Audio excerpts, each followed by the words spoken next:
Call the meeting to order at 6:03 p.m. First item agenda is the Pledge of Allegiance. I pledge allegiance to the flag of the United States of America and to the republic for which it stands, one nation, under God, indivisible, with liberty and justice for all.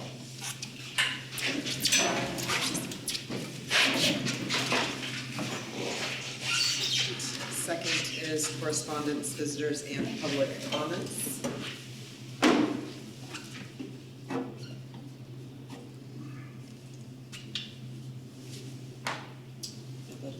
Well, we have somebody, she's still joining. Okay, I'd like to hear her a second. Yeah.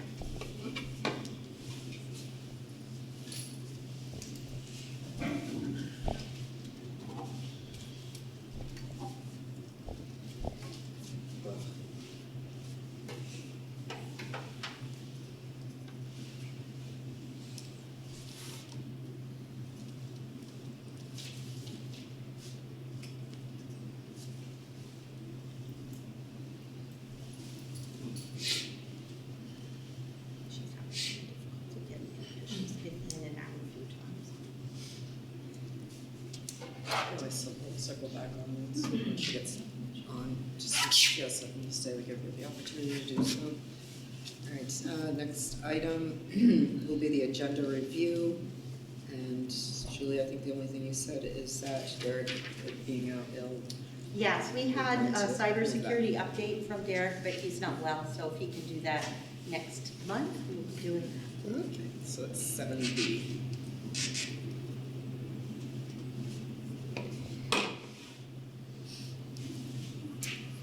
All right, next is the approval of minutes from February 6, 2024. Would anybody like to make the motion to approve those minutes?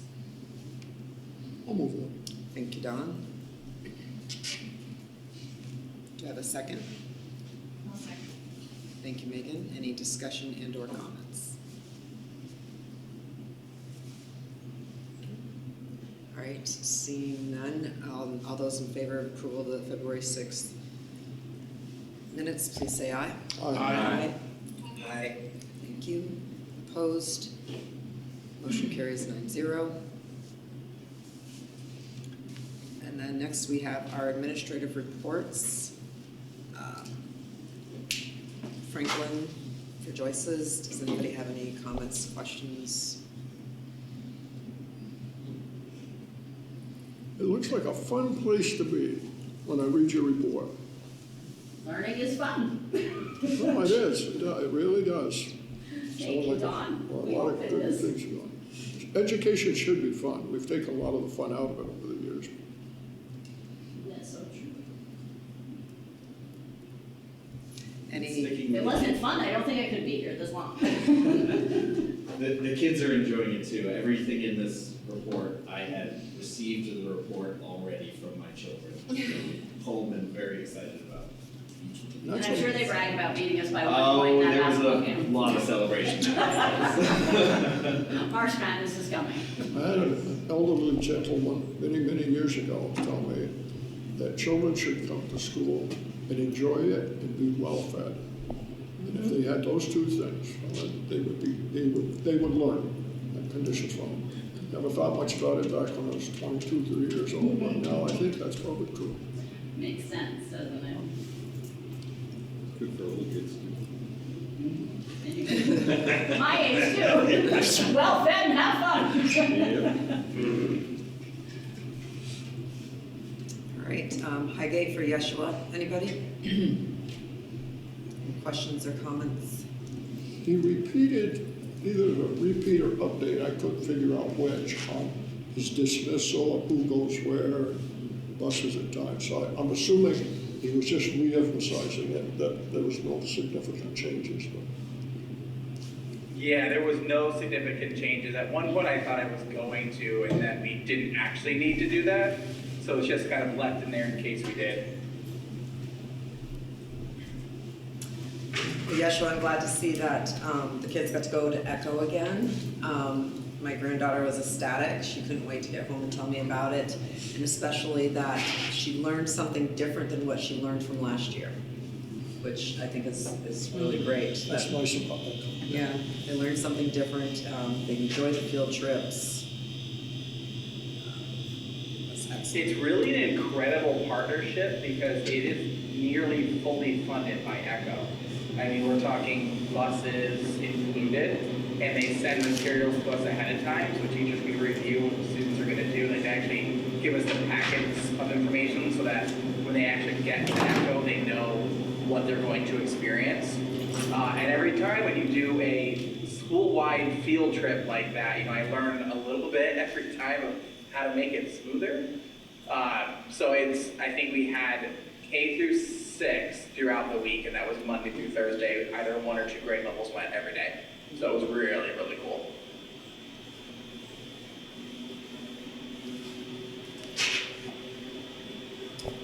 Anything else for Yeshua? Just real quick to Yeshua, before I forget, would it be okay if I handed out the diplomas for 6th grade graduation this year? I have, my son is going to be graduating, so. And I'll be looking at him like this. He's pretty tall, yeah. Yeah, I mean, usually I throw it out to all 3 of you, so I think, yeah, as long as everyone's good with that, that sounds wonderful to me. Thanks. Good to plan early, eh? Well, before because I'll forget. Oh, yeah, exactly. I'll try not to be late, okay? Because you'll end up Well, the good thing is that's towards the end, so you can give yourself a little bit of a buffer. Thanks.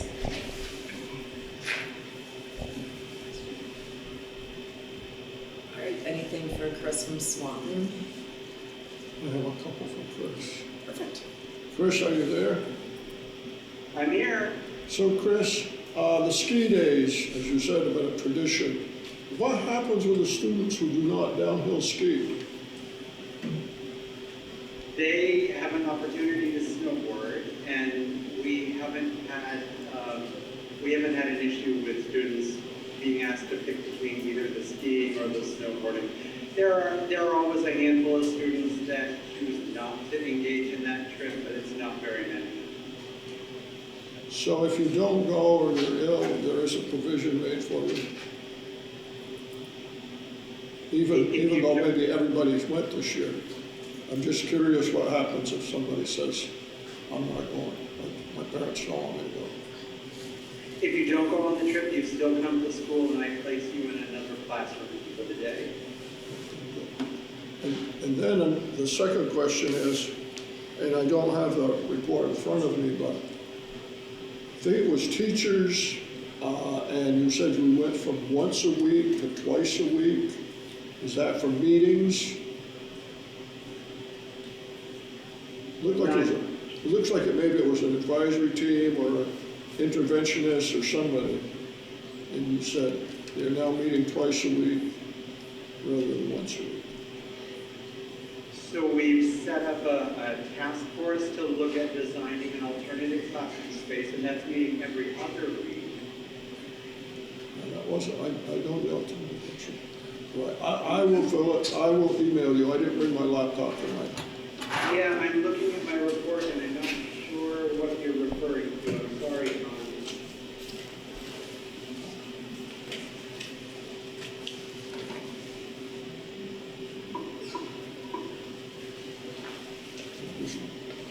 I can't. Just check it out. I read it further on.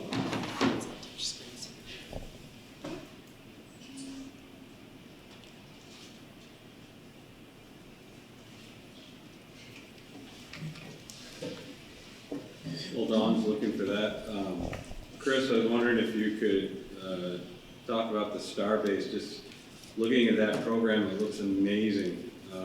Working with the National Guard and all the experiences that the students get to partake in. So I didn't know if you could talk about that a little bit. Yeah, absolutely. Starbase is incredible, and Swanton has a long history of participating in that program. They spend 4 days on the military base, which is just really exciting in and of itself for students to experience what that's like to be able to be on the base. They have a really nice facility classroom facility with a lot of kind of high-tech teaching materials, 3D printers, all kinds of really cool classroom materials that are in there that our students wouldn't normally necessarily be exposed to. So they go in, it's super high engagement right from the start. It's all based on STEM, science, technology, engineering, and math. They have 4 days of instruction. Part of what they do each day is build their own rocket. A lot of it is based on aeronautics, and they build their own rockets. So the whole program culminates in a rocket launch that is going to be happening actually after break. We had to postpone.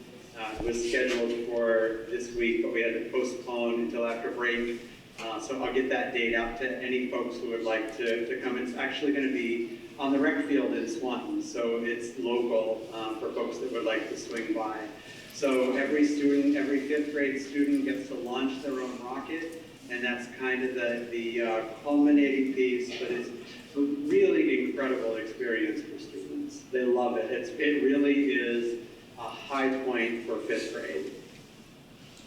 It really looks like it exposes them to things that otherwise they may never see or not until they're much older, but I'm wondering if it gives them, you know, at least some students some direction, like, boy, I'd really like to pursue this. Yeah, absolutely. And one of the first things that they do when they arrive is create their own call sign. So, you know, if you've seen the movie Maverick or similar things, you know that in the military, often those folks, pilots, have a call sign. So students come up with their own call sign, and that's a really fun activity to start that program because it gets them thinking about their own values and what they stand for and what they're interested in and what their goals are. And that's a really nice activity to set the stage for the entire program. And at the end of the program, they get a certificate for their participation. The certificate represents their call sign, and they have an opportunity to reflect on the program as well and kind of their goals and how they'll take those skills into the future.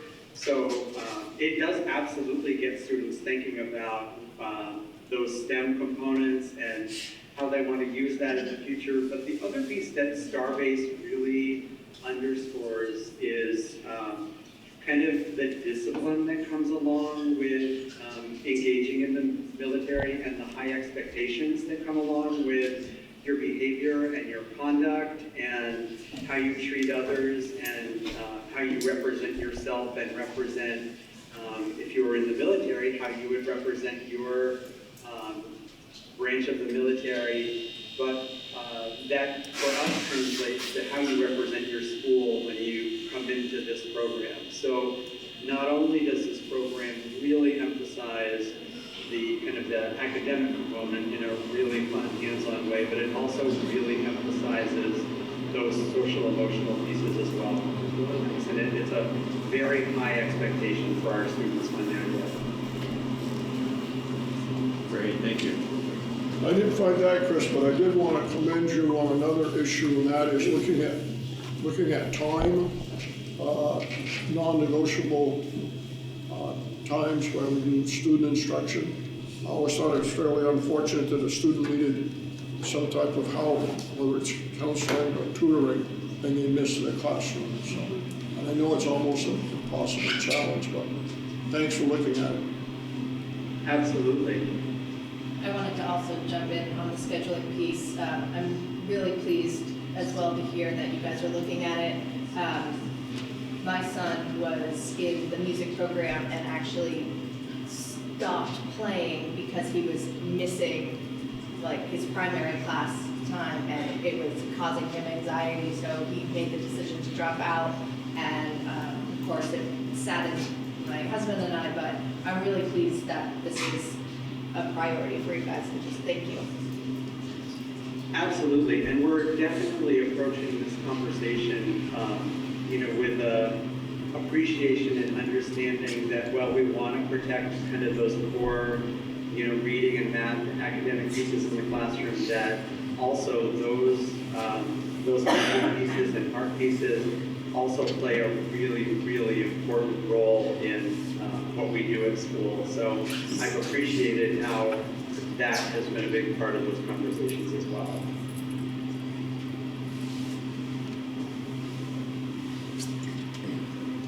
Thank you, Chris. You're all set with principals, assistant principal. Next, we're going to move on to presentation and discussion items, student writing engagement, and after the student writing engagement presentation, Chris and Yeshua, Justina, you can sign off. I'd just like you to listen to the presentation as well.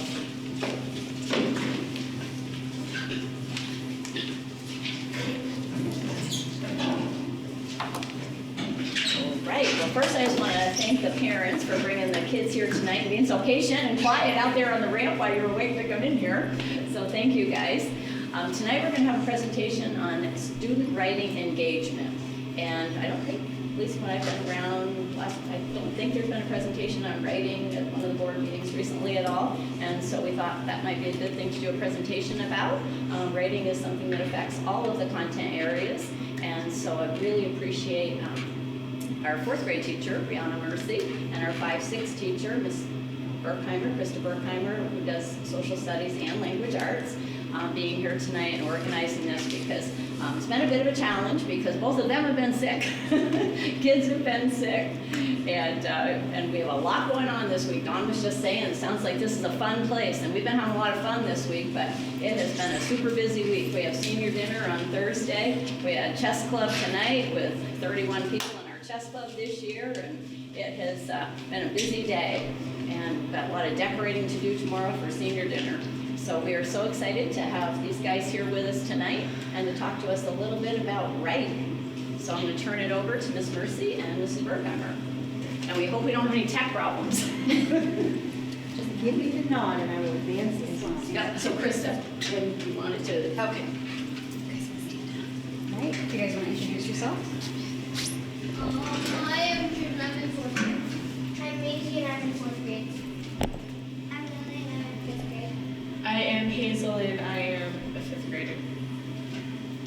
Right, so we are really excited to talk with you guys tonight about writing engagement in 4th and 5th grade. In 4th grade, voice and choice has been something we've been integrating in writing for a few years now.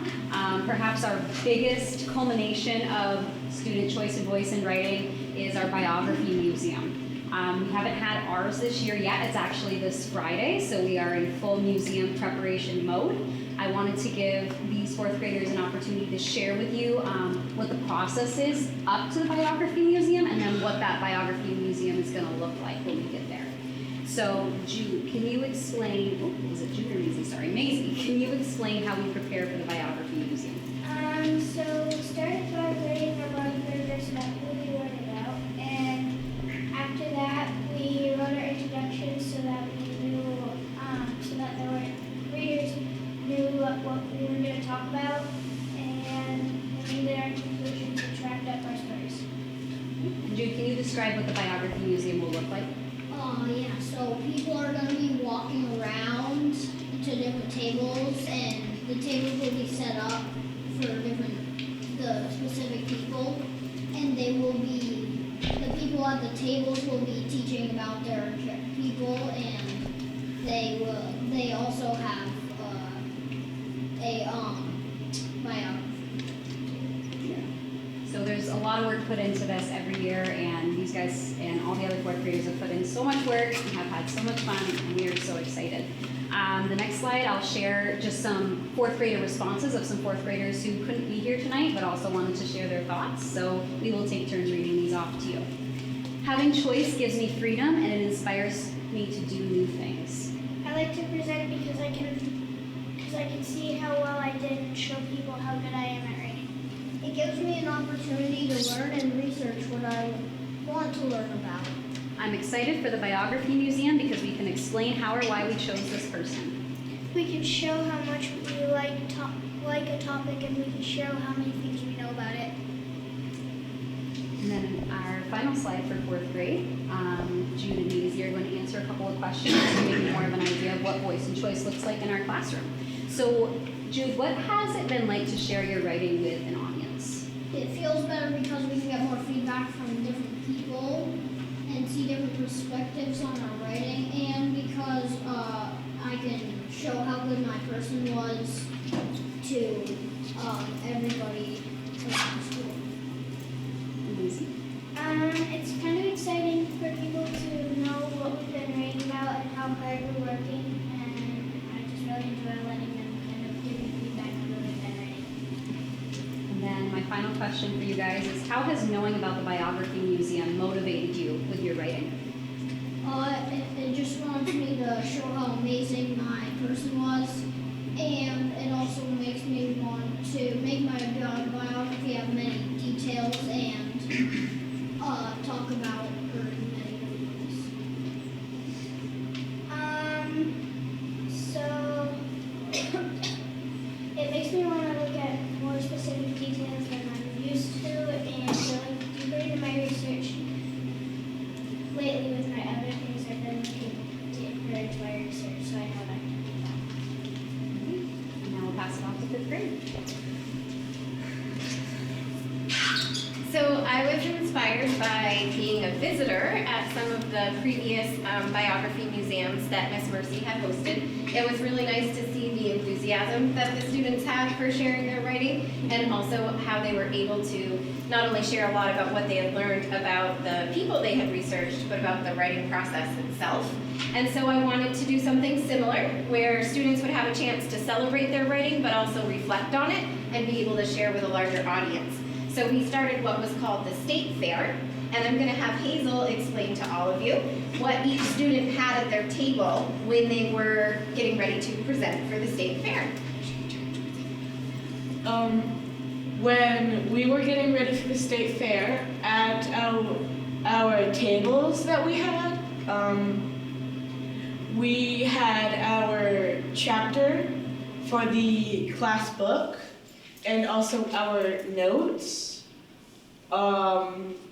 Most of us on our computer if ours weren't printed. And also we had some resources that we used as examples for if people wanted to know how we got our information. And also we may have had props that we brought from home to show people what some of the things at the state that we chose were like. And Lily, can you tell everyone a little bit about what students who came from other classrooms, as well as other teachers and family members did when they came to the state fair? When parents and students and other people came to the state fair, they asked questions and they saw our work. And so we did a lot of reflecting ahead of time so students could prepare for some of the types of questions they might be asked. And one of the questions that many people asked as they went around to each of the little stations at the state fair was, what did you choose for a state and why did you choose that state? So we had some other students who weren't able to come tonight because they have very busy schedules too, but wanted to share with you as well. So our next slide has a brief video clip with some more photos. Our state fair was this past Friday, and kids talking about what they chose for topics.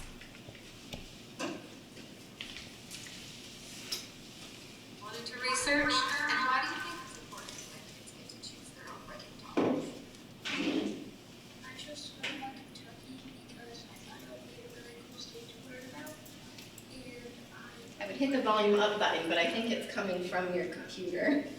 I think it is important for kids to choose their own topics because Hold on. We're going to start this over again and share the audio. Might be a little more interesting now. That was a discussion before you guys got here. But I don't know what will happen with the echo. I don't know why it's like that. I'm gonna mute this one.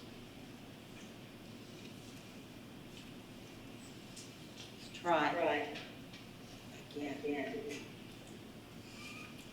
How did you decide which state you wanted to research, and why do you think it's important that kids get to choose their own writing topics?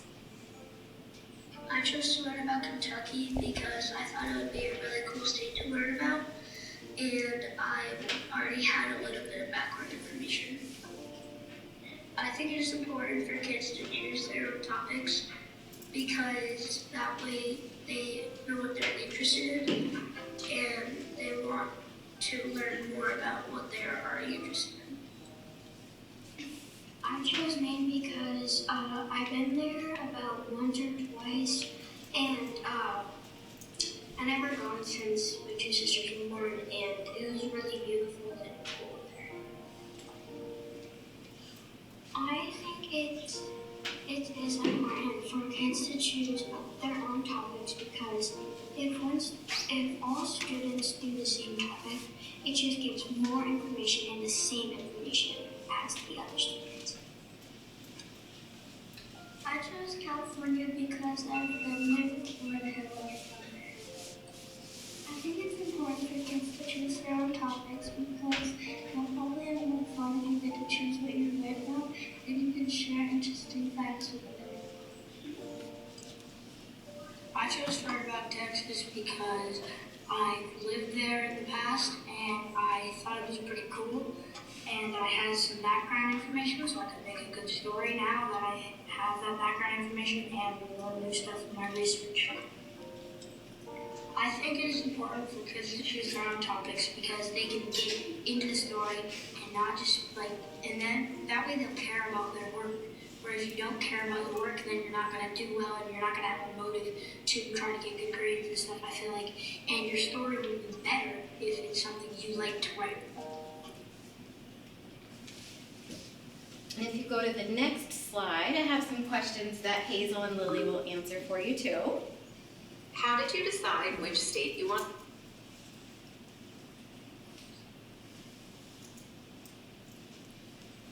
So Hazel, I'll have you share with the audience first.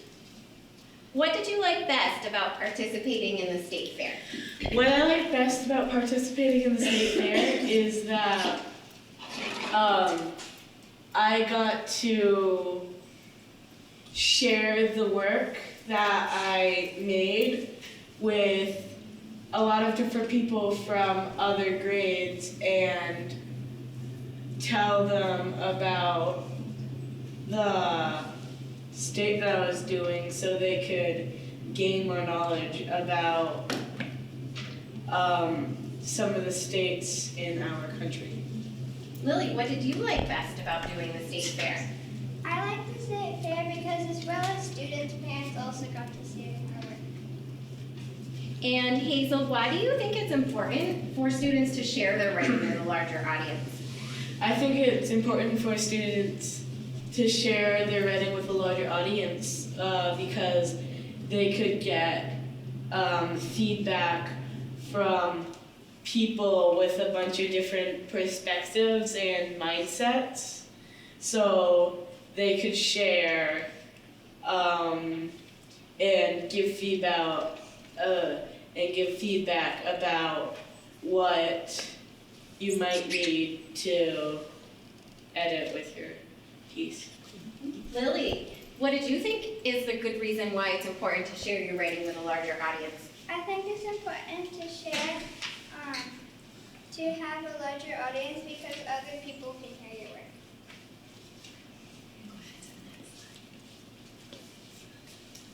So over the years, as we've integrated more voice and choice and a wider audience in writing, Chris and I have both noticed that student interest in writing has gone up, student motivation in writing has gone up.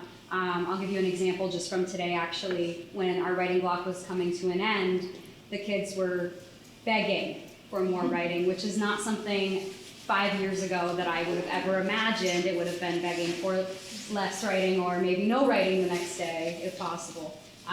But now that we have learned more about having a wider audience and how that impacts students and giving them more choice, they are loving writing. They are loving and showing a lot of pride in the pieces that they are creating. I've really enjoyed having more choice for the students about the topics they get to write about. You heard some of them share why they picked their topics. Some it was because they had either visited there or lived there even before, and so they had some background knowledge they can incorporate into their piece in addition to their research, which really added more voice to their writing. And some of them picked a place that they've never been to before and were really interested in learning more about, so were really engaged when doing their research as opposed to just being given a topic.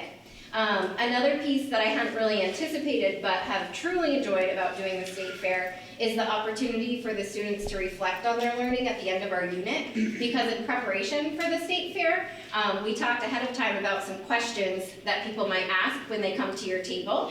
Some of those being not only what topic did you pick or what was the most interesting fact, but also things about what was the process you used to write your piece, or what did you learn about informational writing from doing this. And I hadn't expected it, but I really liked getting to see even the younger students' faces as they came in and saw some of that from the older students. Several students had shared they liked being able to be the teacher and kind of teach the younger kids, oh, here's something you have to look forward to in 5th grade that's coming up. And even sharing things like, yeah, you gotta keep your sources, because sometimes you might have to look back in case your fact didn't sound quite right when you put it in your own words. And it was just so nice to hear those conversations between kids. The other piece that's been really wonderful about the Biography Museum and the State Fair is I've always known the importance of students sharing with a larger audience and have done things like publishing a class book before, but to have them actually be able to talk about their work with other students in a way that was sort of unique and really celebratory is something that was memorable. And so part of being inspired by the Biography Museum wasn't just having gone to it. 5th graders coming to me the following year were frequently talking about, oh yeah, this informational writing is like last year when we did our Biography Museum.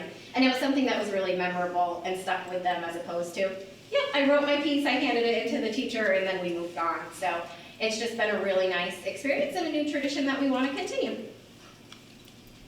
And the last slide is if there are any additional questions, but also to say thank you for coming, and thank you to the students and parents for bringing students too.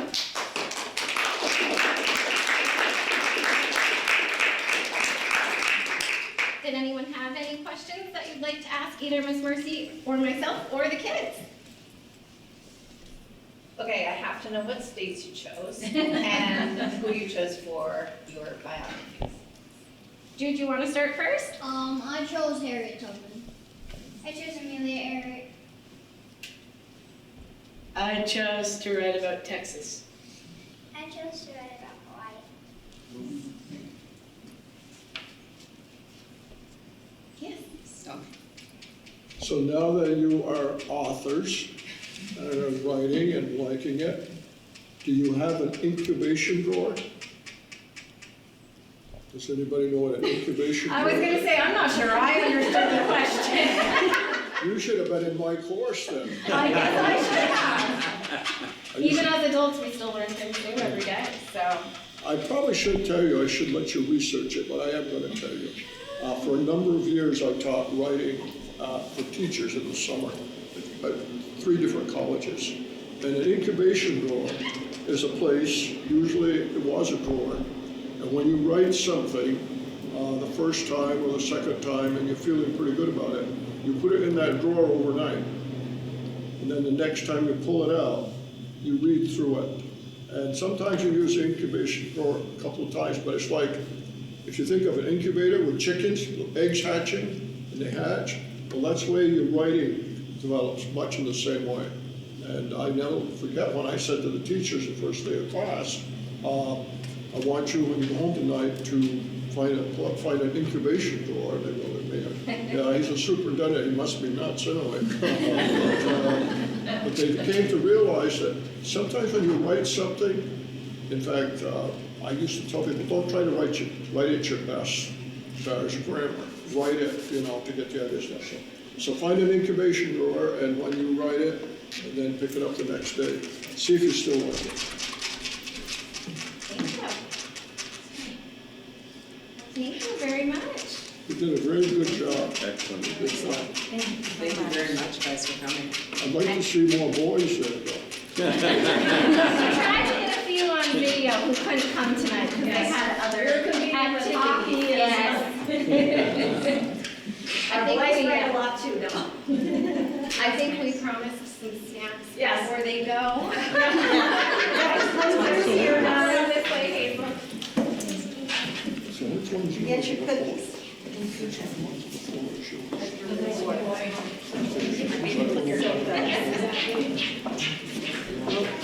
I've only been around about 30 years this long, but I can read a little bit.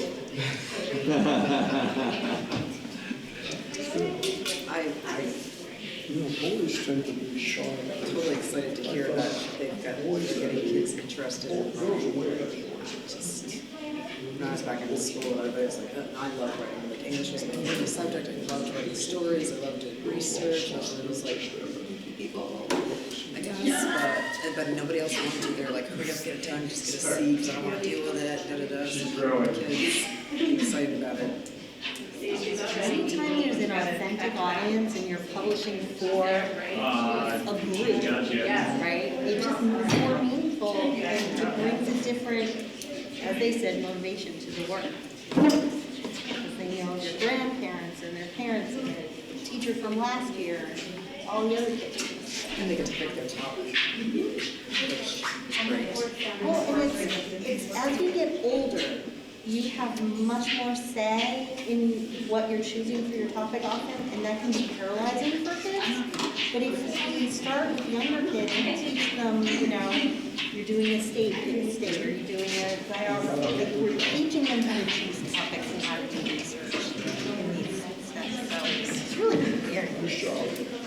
I think sharing kids like this sort of information with the other schools, I would love it for all of our schools to have something like this where the students can take this and share. I know my fourth grader would never have been up there. So I love that. It's an opportunity. I think it helps build confidence. So it'd be great if other schools can be inspired by it.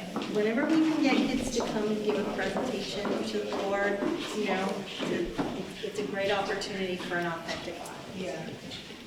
But we are competing against it.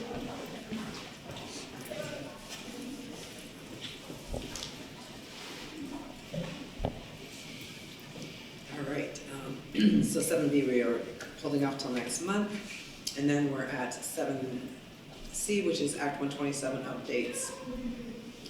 Okay. Julie and Laura, please. So, yeah, following that, to talk about, you know, H 850 is a great place to be. I just wanted to share where the legislature is right now with its change in the law around Act 127 and the updates. Actually, I think I'm going to share my screen again, just, you know, do it twice. And the screen. So the bill H850, which I know board members have had an opportunity to get information from the Vermont School Board Association, has gone through House. It has been through Senate Finance. It's now, as of today, in the appropriations. And the proposed language does a couple of things.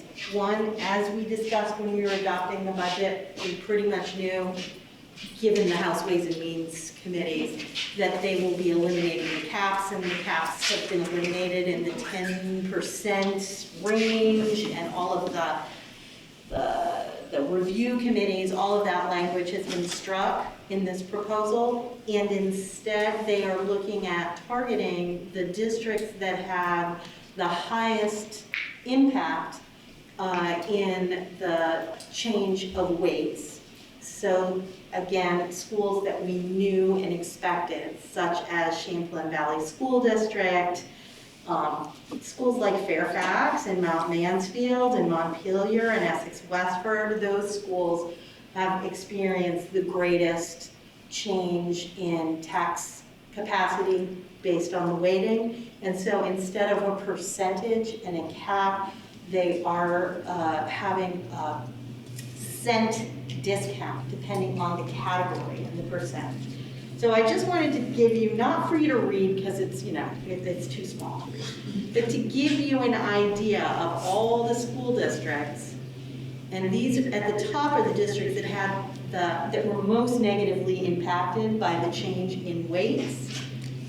And those districts are here, and then there's Milton, they're still negatively impacted by the change, and we keep on going, and all the way down here to get to us. We're below half. Like if I shrink this document so you can see it, the whole thing, we're not at the bottom, we're in the bottom half. So we have had a 5 to 8% change to the positive with this change. So no, we don't get any tax breaks, obviously, but they've targeted them just to those top districts. So they're going to be doing, say, 12 cents off and then 10 cents off, and they're doing it in chunks of every year, 20% difference. For the upper schools. For those schools that were negatively impacted by the change. I'm gonna stop my share here. The other thing this board, this bill proposes is that those districts that, without the cap, are now in a very negative place and need to rewarn their budget and reduce force, etc., can do so. And they've actually been specific in saying that, you know, no later than April 15th, they could change their budget. They could rescind their previous budget, rewarn a new budget, make reductions in force should they need to, and then go out again. Because some of those districts, even with 18-cent tax reductions in FY25, are still looking at equalized tax rates, not with the CLA, but equalized tax rates of 30+ cents. So they're in a much different situation than our community. So that bill is there. Is there anything else that I'm forgetting? I expect it to pass. But the other piece of information is the yield in all of these scenarios that the agency has been sharing. The yield keeps going up rather than down. So I think the latest one I saw was 97.75, which is significantly, it's about $300 more than what we are basing our estimates on. So our tax rate is likely to be either 2 cents or 1 cent, but it could be as much as the 5 or 6 that we had predicted. But I think that that's, at this point, worst case scenario. All the trends are showing that yields being higher, and they keep talking about greater than expected revenue in the end. So it's a multi-pronged approach to try and curb some of the spending of those larger school districts. But that's where we are right now. So I just have a comment, and I've probably said it several times, but if I wasn't on the school board, and sometimes I still have to go to you guys and poor Laura multiple times a week, I want to get this to the public in simpler terms so that they can understand it. If I wasn't here, I would, when you're talking about cap seals and everything, I definitely, I wouldn't understand what we're talking about. And I'd like the public to, know what we're doing, that we feel secure about it, what we're doing with the money to, help the school systems, and that we're not like imposing a huge additional tax to them. But I think we really need to be fair to the public and explain it in a way that they're going to understand. Like I said, sometimes I still don't even understand it, and I have to go. So, and I'm on the board. So. And now you have a question from Siobhan. Hi, Siobhan. How are you? Hi, everyone. How are you? I just want to reiterate your sentiments there. For a public person that doesn't know anything about this stuff, the language is very like different than the average, and I've had to do a lot of research to understand cumulative, CLA, ADA, pupil weights. I've also, somebody told me about Colchester School District, their budget and the way that they lay theirs out is very, like, it even has a piece at top that like talks about what Act 127 did and how it's supposed to affect things. So, I mean, it lists like the employees and the budget items are like all there for a lot of things. It's way more intricate than the Missisquoi Valley School District budget. So in the future, I would love to see ours modeled a little bit more after those other ones that are more inclusive and explains things a lot more, you know, a lot better. And I also have a separate question, if I may. Coming from the public, and you hear people talk, people are talking about H850, you know, and it's delaying the vote. So there's a lot of people asking why Missisquoi Valley doesn't plan on delaying their vote.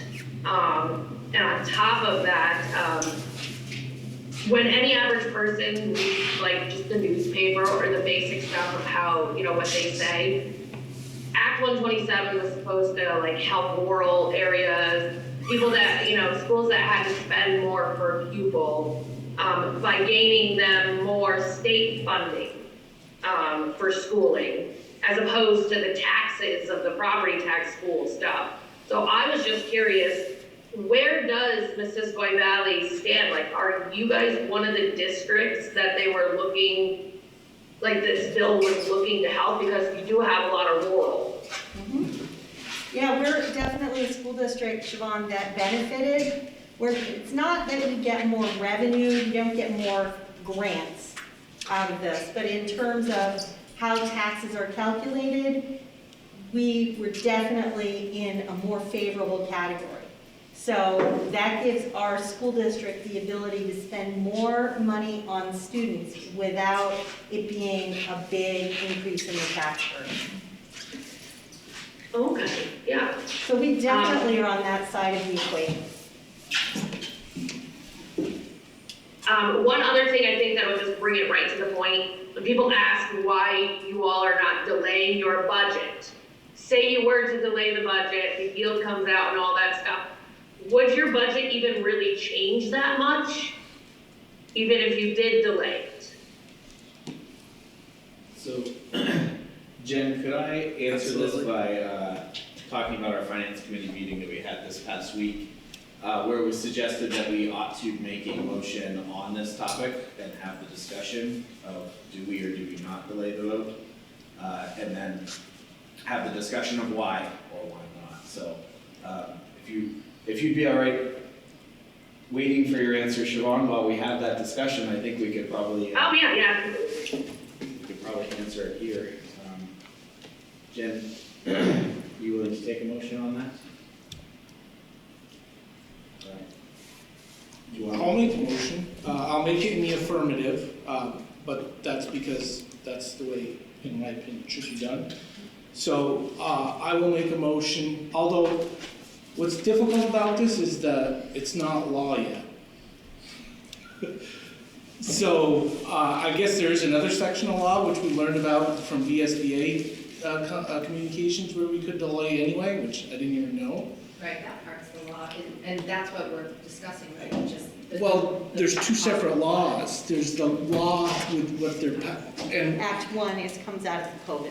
Right, there's one from COVID, and then there's this one, but I'm personally a little hesitant to, I'm not comfortable with how this was warned, because we didn't warn postponement, we warned Act 127 with possible action.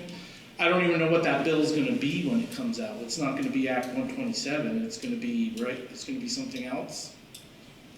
H850. Yeah, well, when it passes, it'll become what? Something else, right? It becomes a different act or something? It'll be numbered differently. Yeah, it'll be numbered differently. So I'm concerned about making a motion, to be honest, on something that wasn't on the agenda warned correctly, which could be problematic for the public, I think. My 2 cents. Nobody knows H850 like they know the act. And I feel like anything related to the budget, somebody sees Act 127 on there, they know what it's about, what it's concerning. And to your point, it's not law yet. So we don't even, I don't think our inability to know what it's going to eventually end up being should prevent us from having a discussion, especially when time is pretty sparse right now. So my 2 cents is I feel comfortable that it falls under the umbrella and that the public would understand that H850 is sort of a product of Act 127. So I would feel more comfortable doing it. I'm happy to make the motion as well if that is easier. The other thing that gives me comfort about making a motion is this is my last board meeting, so that way, if there's public flack about, was it warranted? Well, Toby's off the board, Yahoo's off the board. So, with that said, I will make a motion in the affirmative, like I was saying, you talked me into it, Megan, that the MVSD board postpone our budget budget article vote in accordance with what's currently known as H850 if it passes and becomes law. It's pretty vague. It's We need a date. If under the proposed act, it would to be no later than April 15th. But it's not law yet. Well, the postponement is. The postponement And would that be is from the town meeting day. And that's the April date, correct? It's from the. That's from. Right. They're both the same day? I think we should have an amendment to that saying no school board member may leave the school district until that budget is passed. The motion is to postpone the budget vote in accordance with what's currently H850, if it passes, until no later than April 15th, is that right? I could do that, but I mean, it's in accordance with H50. Oh, that's true. Okay. So if H50 says April 15th, that's what we would. Okay, I'll second that.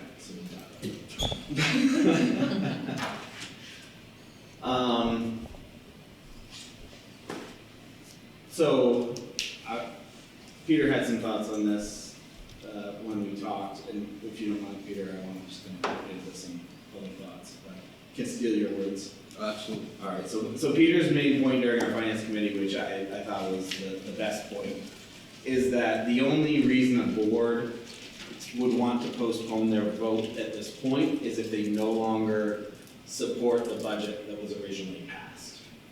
So if we look at our budget and we look at what these changes could do, what the effect of these changes would be to our taxpayers, we know that our budget under the old cap was just a hair higher. It's 6 thousandths of a cent. So basically zero. So the 5% cap going away more or less doesn't change our tax rate, right? We know we set our budget based on what we needed. We didn't play the 5% games or anything like that, the 10% games by the end of that when we approved it. We also know that, or anticipate with as much certainty as we can have, that the yield will go up after H50 passes, because some of those districts that were capped at 5%, now that funding formula changes, they'll pay in more than they would have under the old 5%.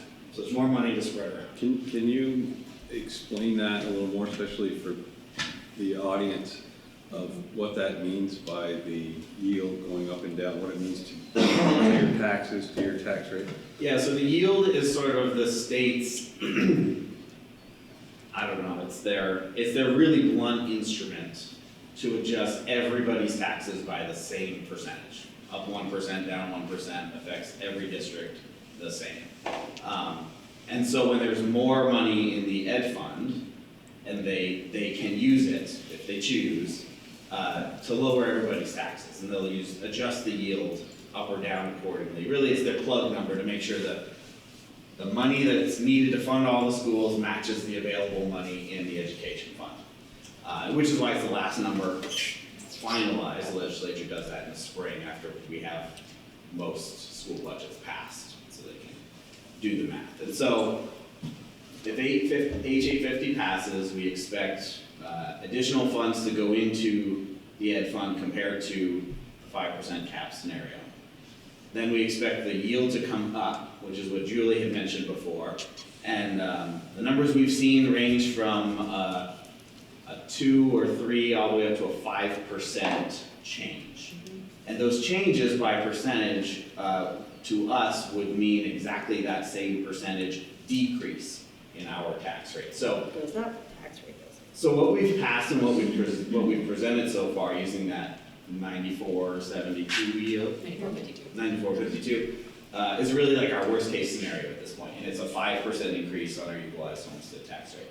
So the best case scenario with all of this, if the yield were to increase by 5%, is we would have almost a 0% change in our equalized homestead tax rate. So the way I've always viewed this is our range really is a 5% plus or a 0%. That's kind of our range we're operating in with the outstanding legislation. So why would we delay our vote? I don't see a good reason to, right? So we know we've passed a budget that does a good job funding our priorities, and we know that the changes to the law will only help us. There's not a very likely scenario in there that harms our taxpayers or our school spending budget. So to me, that's why. I hope that's a thorough. Did a very nice job, very nice job. Thank you. I was in Montpelier last week and talked to some people off the record. Nobody wants to be on the record anymore after what's happened. But the message I came with, that they're going to use the yield to try to, as I said, cover your butts. Except now they would say it if they want to. But I think what Laura or Julie's been saying about the yield that you're saying, I think that's a factor that's going to make the difference. But we won't know that yield on town meeting day when we vote. No, and we never do. We never talked about, But we also never have a 5% range of possible outcomes. It changes by $50. Yeah. Not So- hundreds, the way it's been doing this year. People that go back out to vote on April 15th or before April 15th will not have a better indication of the yield than we do today. Yeah, that's probably another important thing to note, is that it doesn't gain us more certainty. No, if school districts that are doing that, it's very few that I know of that are going out to rewarn their budget, but those that are, is because they are going to have to lay off a lot of teachers potentially, and they have timelines around that. This district is not in that kind of situation, thank goodness. We hate that, it would be bad.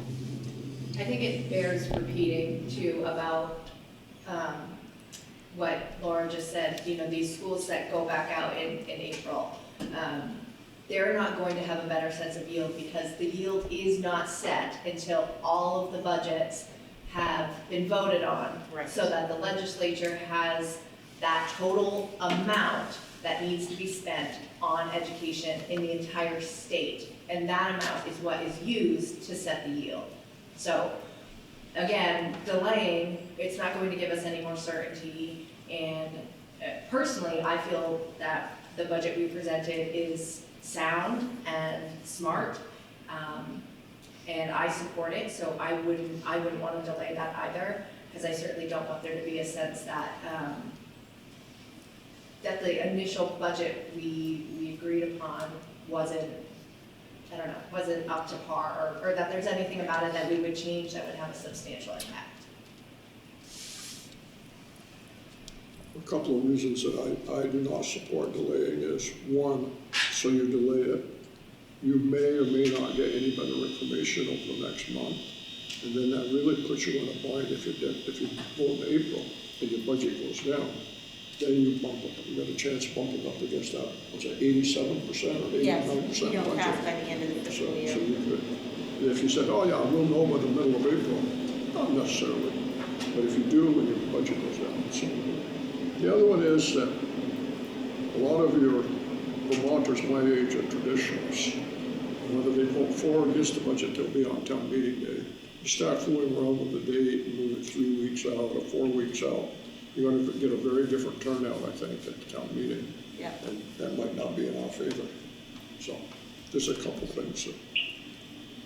One of the things I worried about is that early voting started last Wednesday. So, and we pushed out to families, you know, maybe going on vacation. Here's how you can get a link to an absentee ballot sent to your home. You know, you worry about the confusion there, if you were to do that.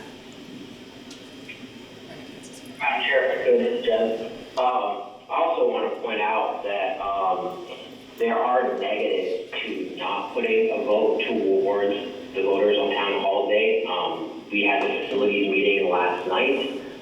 There's a number of different projects that we need to have a green light on to get started in a timely manner, and to push that down the road by a month or two. I think that would have significant harm on some of the things that we are trying to do to upkeep with the facilities and the projects that we have going on.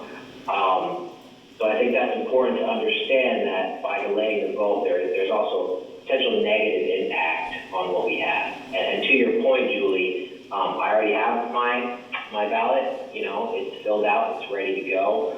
So there is a possible confusion there. And just something I wanted to add is we have a very solid budget right now.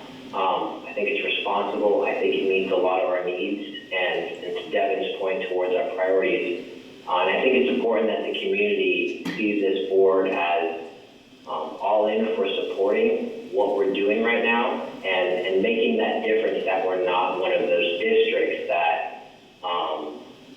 would benefit from delay. There are districts that might benefit, but we are not one of those districts.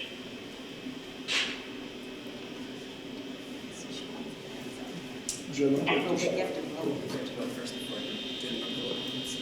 Yeah, I just want to say, I'm thankful that the board is having this discussion, and I'm thankful that Chevron brought it to us as well. I've been hearing that there's many people in the community saying, oh, MVSD is not postponed, which is probably accurate, but I'm like, when I heard that, I was like, well, the MVSD hasn't even talked about it. So I think it's very important that we are having this discussion. Emerson Lynn's editorial said all Franklin County schools aren't postponing in his editorial, which I thought was interesting because I'm sitting here on the MVSD and I'm like, we haven't had the discussion. So I think it's very important, and I'm very thankful that the board is having this discussion, because the decision of postponement or not is a board level decision. And I think this will be helpful to the community, because if the board passes the motion or fails it, then the public will know that the board was responsible for that decision. So I think that's what I'm most helpful towards. I'd be interested to hear, Madam Chair, if you let Chevron talk again. I'm interested if that helped her. After we vote. We have to vote first before. Oh, okay. I was hoping to hear from her before. Hello again. First, thank you, Devin, for explaining that, and Tobias, for your words too. It really does clear it up. So that answers my earlier question. Even if this is delayed, it wouldn't change your budget how it is, and you guys are one of the ones that this is actually benefiting. I would like to caution though, because as Tobias said, you hear things in the grapevine and all that, and there are many people that are speaking about MVSD not postponing. It was almost as if, so I had missed something in there and I heard that. That's why I was here to ask about it. Because I'd like to rather just go to the source and ask that question than to just jump to conclusions.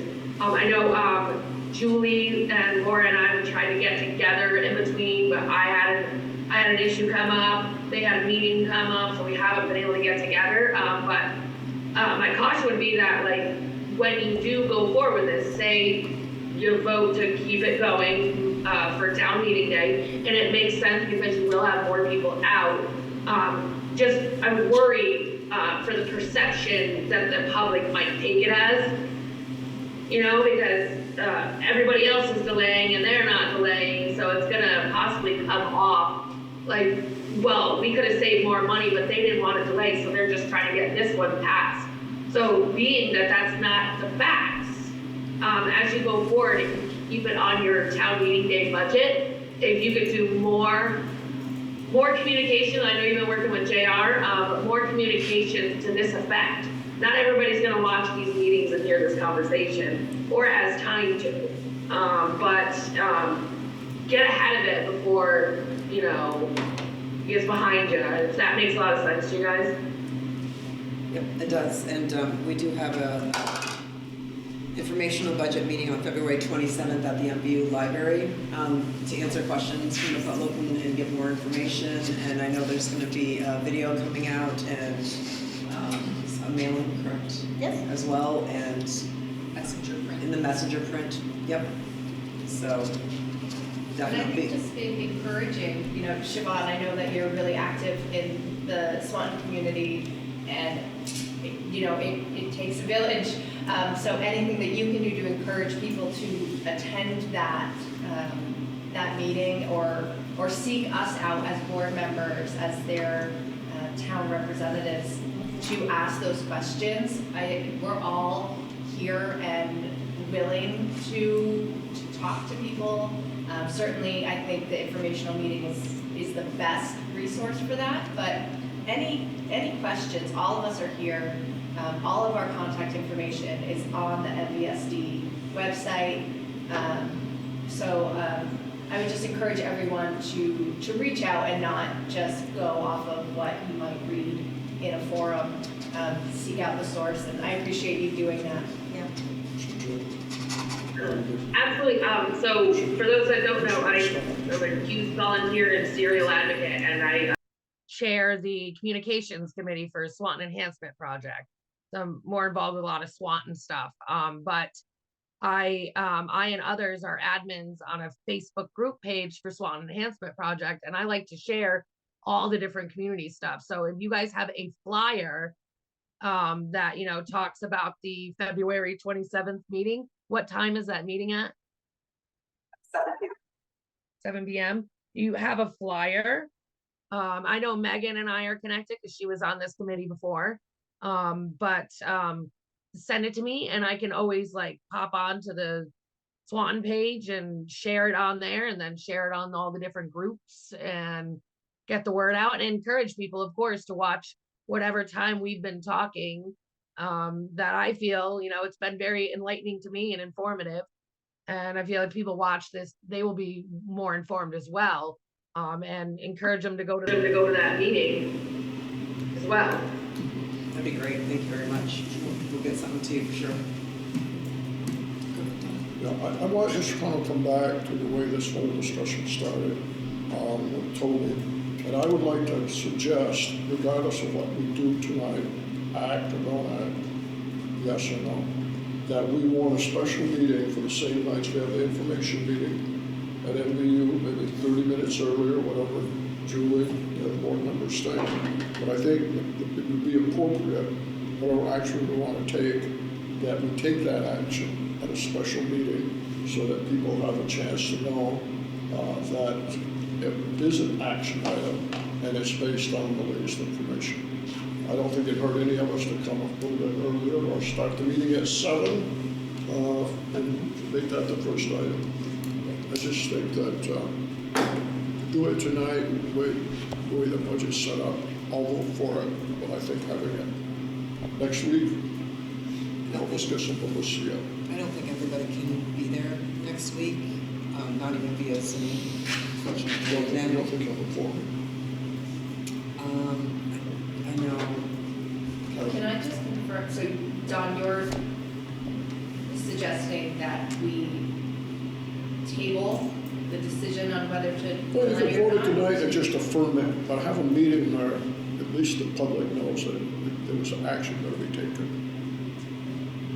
And I'm saying that based on what Toby first said. I mean, I feel comfortable voting it tonight. Okay.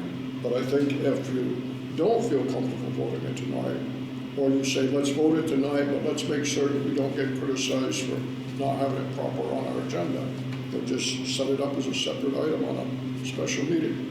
I mean, we don't have 5 people who can be there next week. Okay, I misunderstood you. I thought you said don't vote tonight at all. You can vote tonight, but an So I don't- affirmation doesn't hurt you. Rennick won't be there. I don't know if Kelly will be there, and then Devin won't be there. Devin won't be there. Yeah, I don't want to commit because I could be on the beach. That's a no. But you could step off the beach, you put your beer down Yeah. and vote on Zoom. I think there'd be Hey, Don. 3 of us. Hey, Don, I think that's a great point. I guess my only caution is that by potentially doing that, I feel like that's going to potentially give a level of uncertainty for another week. And I think we need to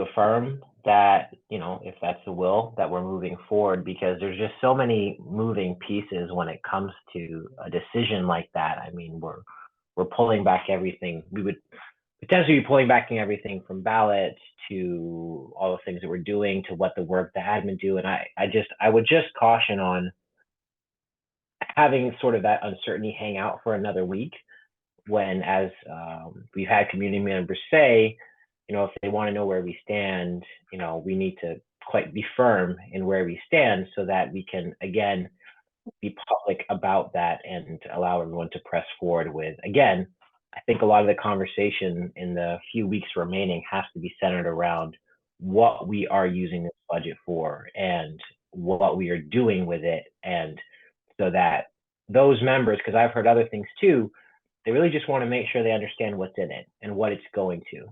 So, you know, that's my only caution, but I hear what you're saying. So I want to add that in.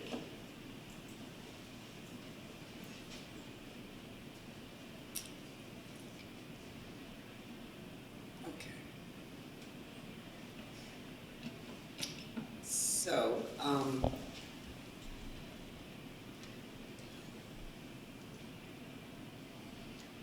Toby made it first. Do we, and the second was Devin. Sorry, I need to write that down.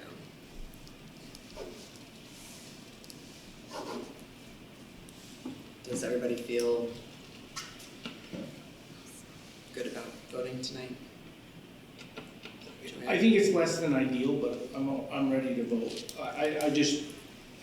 I think Don was, I probably sparked that thought in Don's mind, and I'm maybe sorry for doing that. No. But I do think it's just valid, because I think we gotta be careful on the way the agendas are worn, but I'm okay with voting, because I think Rennick brings up some good points, and Don brought up good points too, but I'm prepared to vote, and I'm I prepared mean, to vote. tonight is Tuesday night. Yeah. Is anybody going to be Thursday so they could come to a 15-minute meeting or do a Zoom meeting Thursday night? And again, I'm not saying to replace a vote tonight. I'm just saying, if there is any concern about our not having a warrant item, then another option is to have a special meeting. If everybody feels comfortable voting on it as it is on the agenda, then fine. I'm comfortable, again, just going back to how I view the agenda, Act 127. This is directly related to it, and then, I mean, again, the public doesn't know H850. To my knowledge, that level of familiarity isn't there where they would see H850 and know even what that meant, whereas Act 127, we've talked about it so much over the weeks and months, that people, and it's gotten to so much media attention, that people know what it is. So I'm very comfortable moving forward with a vote. I think to make this simple, Jen, you've got a motion on the table, and you have to deal with it. Yep. So the only way not to vote on that, somebody would have to make a motion to table it, have to get second, and that would have to get voted on. So, but we're at a point right now where we gotta deal with the motion. Okay. All those in favor of postponing the MVSD school board budget per article, I didn't write it all down. 850. H850.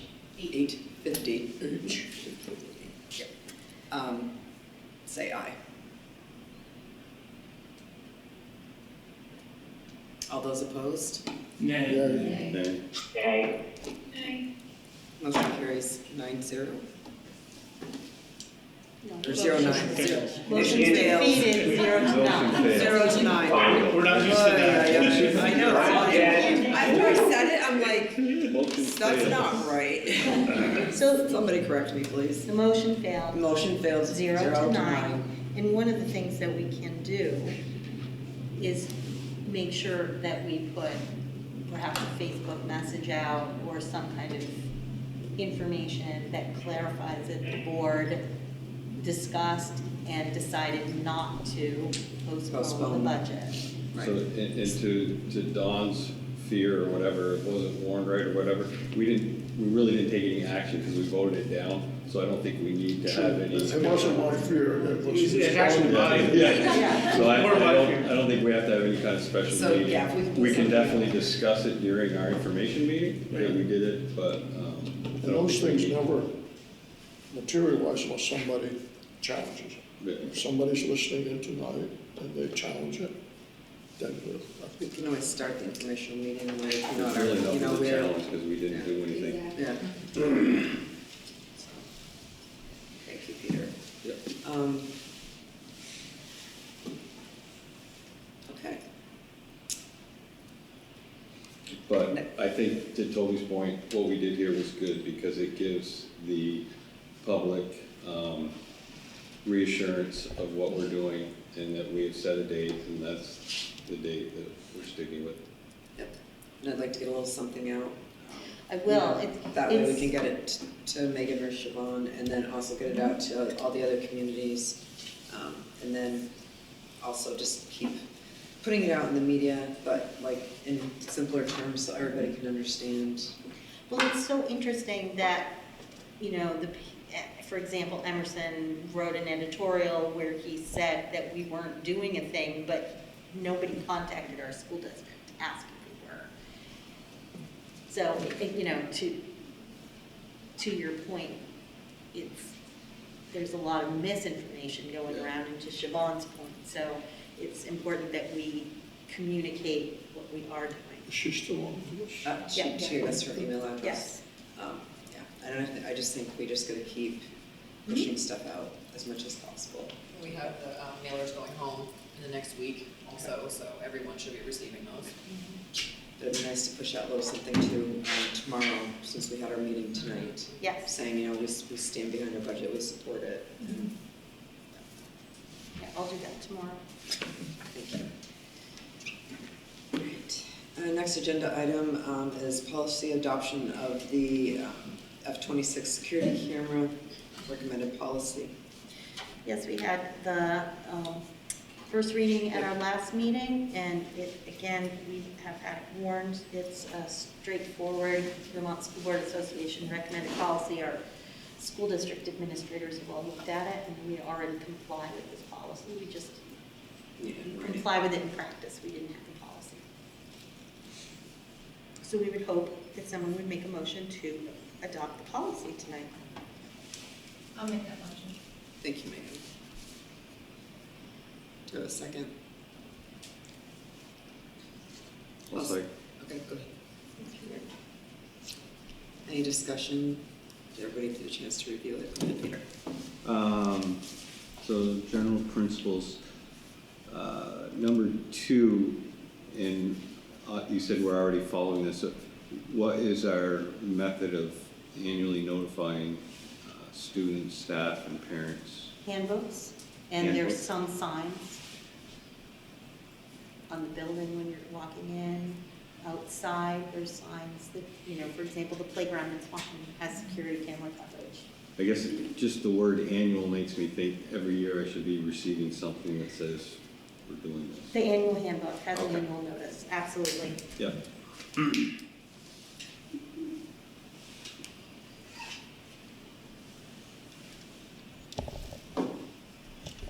Any other questions? Comments? Okay, seeing none, all those in favor of adopting the F-26 security camera policy, please say aye. Aye. All those opposed? Motion carries 9-0.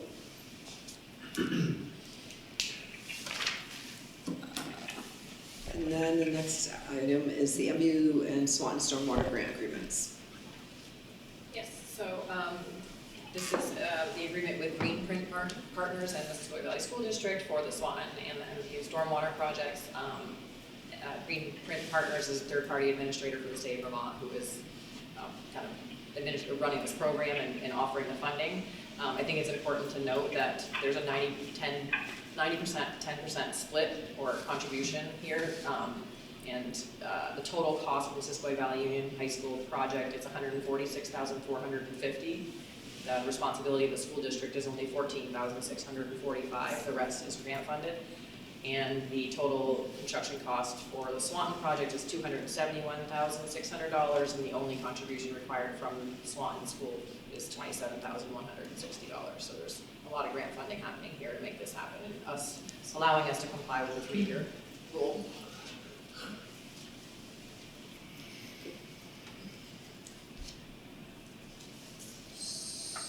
So what's I'm just looking for a motion to approve the agreement, so we can move forward with the project.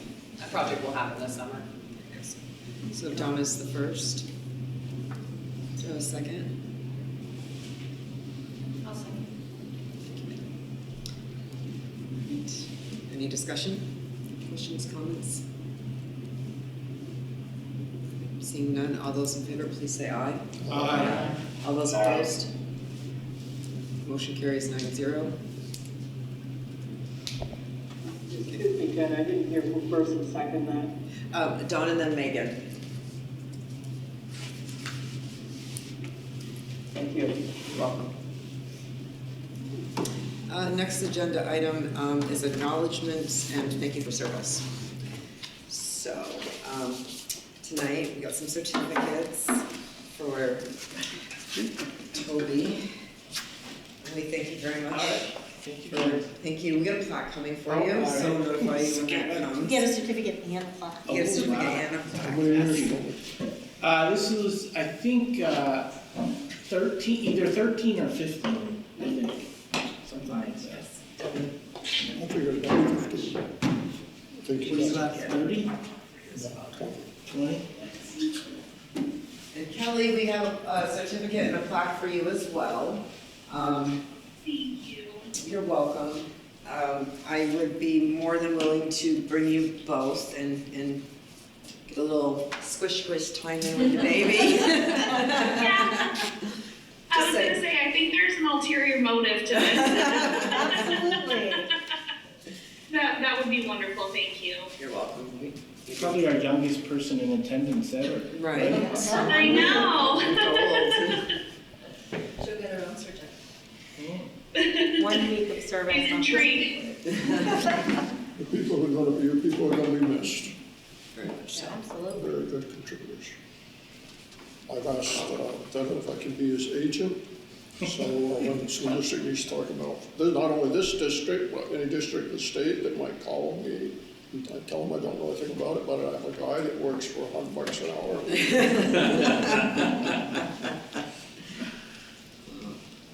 But yes, I just wanted to make sure you were all acknowledged and on camera. So contributions have been greatly appreciated. No roast. Not yet. That's when we send you out into the public. And we still have a vacancy somewhere, a line candidate. Kelly, for Kelly's position. Yep. We have someone running Toby's. for Swan. Yes, Stephanie Gagne is, who's a JP in Swanton, is on the ballot. Oh, okay. Excellent. She works, all those work at the school. She did, at the yes. high school. She did. And we've been running the Highgate position as well in the CSOC. Yes. We'll do it again. Perfect. All right. So next is future board meetings. We've got the informational meeting on next Tuesday, the 27th at the MVU Library at 7 p.m. And then after that, we have a March 12th at 6 p.m. at the MVU Library to start our new board. Reorganize the board. So. We also have a facility meeting, I believe it's on the 7th, right after town meeting, so after the budget gets passed, we can make a lot of good decisions and move forward. We have student success committee meeting on Thursday, this Thursday.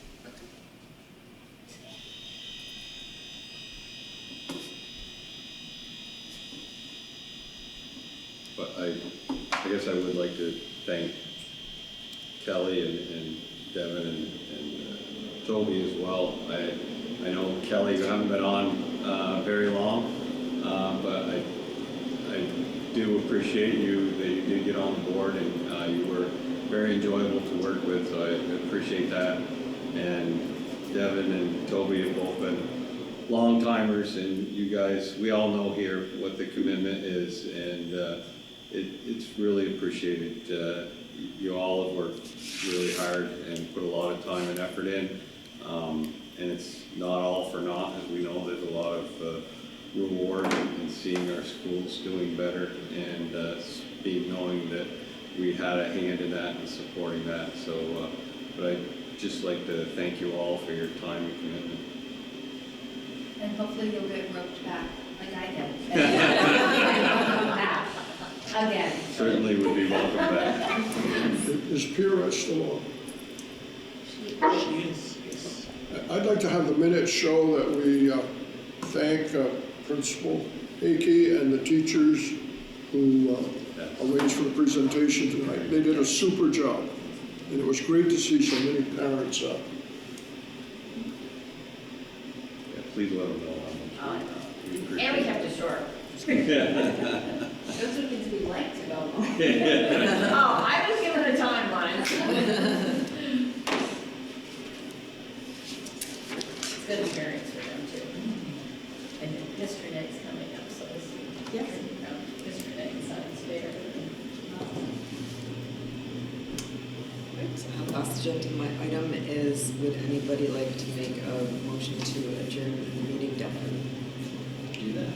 And Toby, would anybody like to second? I'll second it. Yeah. Oh, 30 minutes early.